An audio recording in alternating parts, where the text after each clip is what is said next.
DMTV Info, votre chaîne d'information en temps réel. La politique, la santé, le sport, les faits de société, la musique, les rumeurs et bien plus encore. Vous découvrirez cela dans notre chaîne DMTV Info.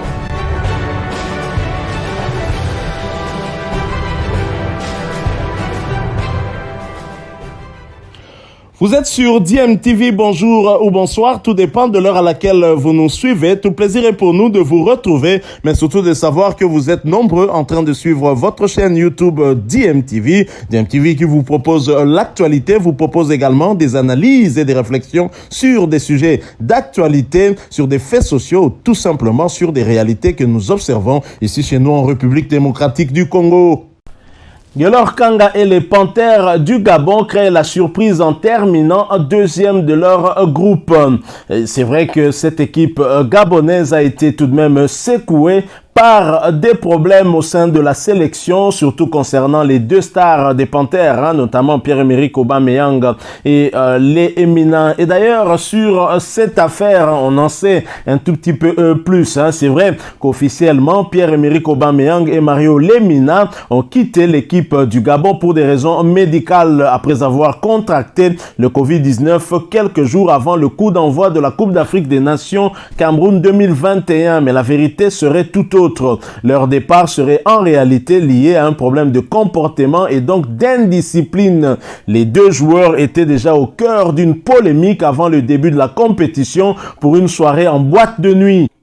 Et ils auraient récidivé dimanche soir, soit 2 jours avant le match décisif hier mardi face aux Lions de l'Atlas du Maroc, en compagnie de Willy Aubameyang qui n'est autre que le frère de Pierre-Emerick Aubameyang et intendant de l'équipe du Gabon. L'attaquant d'Arsenal et le milieu de terrain de l'OGC Nice ont quitté l'hôtel pendant l'entraînement des Panthères. Ils ne seraient rentrés qu'au petit matin avant 5 heures complètement ivres, qui plus est, accompagnés de filles qu'ils souhaitaient faire monter dans leur chambre. Selon le journaliste Freddy Ikula, consultant pour la Radio France Internationale, cela aurait provoqué quelques échauffourées entre le service de sécurité et les joueurs. Un des joueurs serait tout de même parvenu à monter avec une fille dans sa chambre. Alors, face à ces événements, le sélectionneur français des Panthères, Patrice Neveu, aurait pris la décision d'exclure ces deux stars et de les renvoyer dans leurs clubs respectifs, à savoir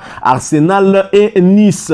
Les faits ont néanmoins été catégoriquement démentis et qualifiés de rumeurs par les deux concernés. Nous avons des problèmes déjà compliqués à régler, puis à cela s'ajoutent des rumeurs. Bref, on a une santé à soigner avant tout. Je ne reviendrai pas sur ces fausses rumeurs et je souhaite de tout cœur que notre équipe aille le plus loin possible à poster sur son compte Twitter Aubameyang. Également en difficulté à Arsenal pour des problèmes aussi comportementaux. Et de son côté, Lemina a indiqué ne pas vouloir alimenter les mensonges qui cherchent à me nuire. Je n'en ai rien à faire. J'ai mal pour ma sélection qui n'est entourée que de menteurs en quête de buzz, a-t-il écrit sur Instagram. Il avait également annoncé mettre un terme à sa carrière internationale avant de finalement supprimer le dit message.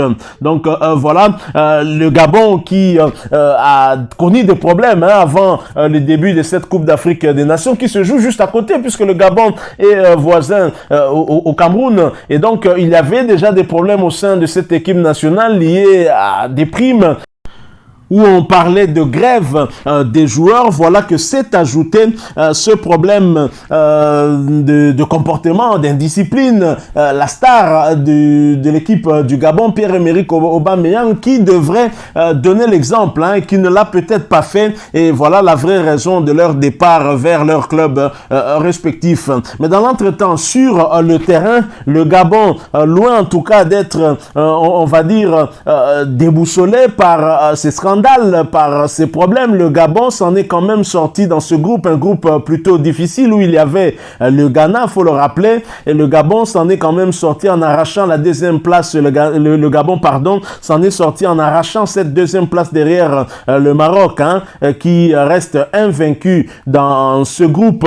Alors, le Gabon, Maroc, un nul, et des heureux qui finalement contentent les deux équipes qui s'étaient affrontées affronté hier. Alors, au terme d'une rencontre animée, le Maroc et le Gabon se séparent sur un match nul de 2 buts partout. Si les Marocains terminent en tête du groupe C, le Gabon valide également sa participation au 8e de finale de la Coupe d'Afrique des Nations Cameroun 2021, mais qui se joue en 2022 pour cause de Covid, hein, vous le savez.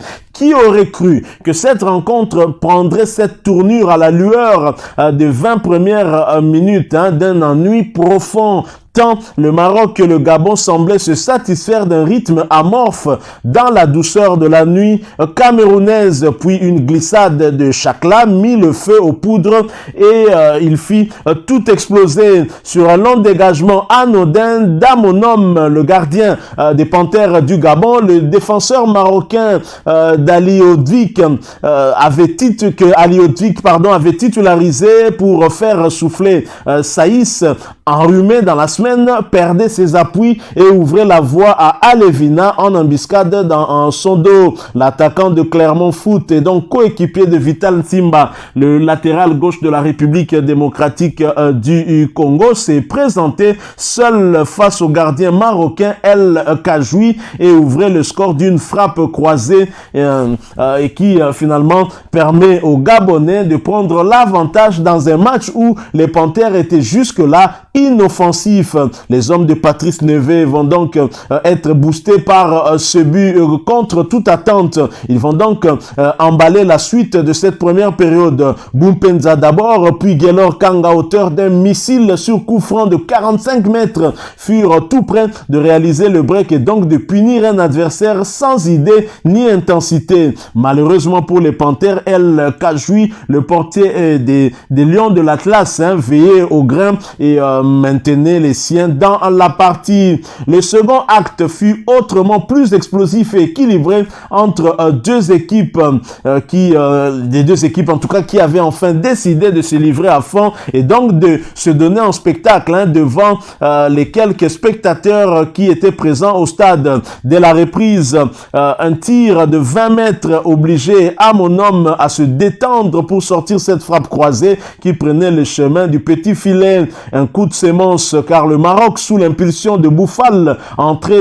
avant l'heure de jeu, poussait très fort pour revenir et après un sauvetage d'Ekwele Manga sur une reprise de Chakla dans les 6 mètres, voyait ses efforts finalement récompensés suite à un centre cafouillé par l'arrière-garde gabonaise. Bouffal cherchait à contourner Amonom et se faisait déséquilibrer par le tacle de Poko.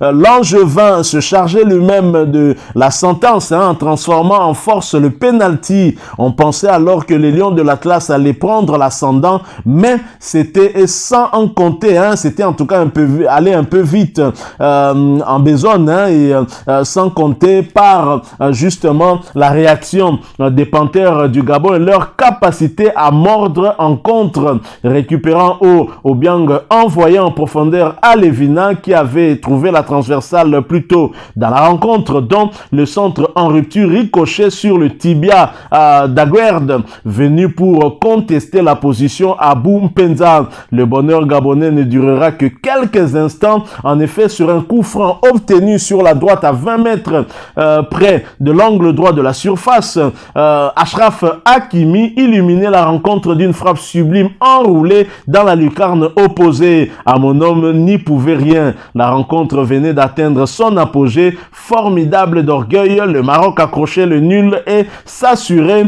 de finir en tête du groupe C, conservant au passage son invincibilité dans cette Coupe d'Afrique des Nations. Un nul qui faisait également la joie des Gabonais, bien que décimés et en proie à des soubresauts en interne. La sélection menée par Patrice Neveu compostait son billet pour les 8e de finale et leur adversaire est bien évidemment aussi déjà connu. Il s'agit bien des étalons du Burkina Faso. Le Gabon, au terme de cette rencontre, aura prouvé une force collective, malgré l'absence de ces deux stars, Lemina ainsi que Pierre-Emerick Aubameyang. Les scènes de communion en disaient aussi long sur le soulagement d'Alevina et ses coéquipiers. Alors malgré le résultat, tout le monde a gagné ce soir à Yaoundé. Bravo aux Panthères du Gabon qui ont montré leur maturité, et tant mieux. C'était donc des Gabonais bien valeureux face aux Lions de l'Atlas.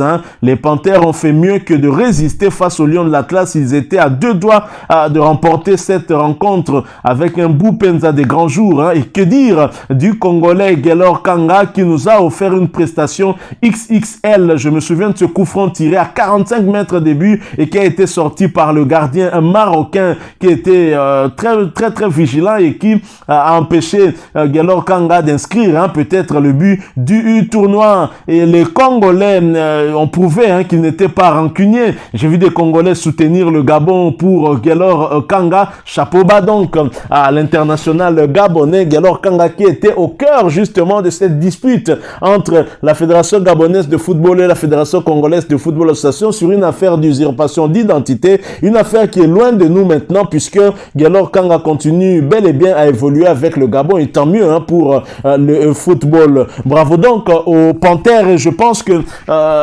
le technicien français du Gabon qui est aussi un ancien entraîneur de la République démocratique du Congo, Patrice Neveu, fait bien d'insister sur la discipline, même si les faits qui se sont déroulés mettant en cause les 2 stars du Gabon sont démentis par ces dernières, mais quand même, on sait que il n'y a jamais de fumée sans feu et si Patrice Neveu a accepté de sacrifier en tout cas la sélection pour raison de discipline, je pense que c'est une très bonne chose car le football est avant tout un sport collectif et qui exige beaucoup de discipline en dedans et en dehors des terrains également. Merci à vous qui nous avez suivis. Si vous l'avez aimé, laissez-nous un maximum de j'aime. Merci de partager avec nous aussi votre point de vue en nous les laissant à travers un commentaire. Abonnez-vous sur cette chaîne si vous êtes nouveau ou ancien que vous ne vous êtes pas encore abonné. N'oubliez pas d'activer la petite cloche de notification. Pour cela, cliquez tout simplement sur celle que vous verrez apparaître dès que vous serez abonné parce qu'elle va vous permettre de ne plus rien manquer des prochaines vidéos que nous allons vous proposer. Encore une fois, merci à vous avec espoir de vous retrouver bientôt dans un autre sujet d'actualité. En attendant,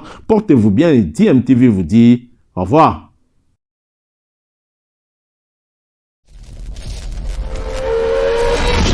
Bilile le kamalo bana ebele.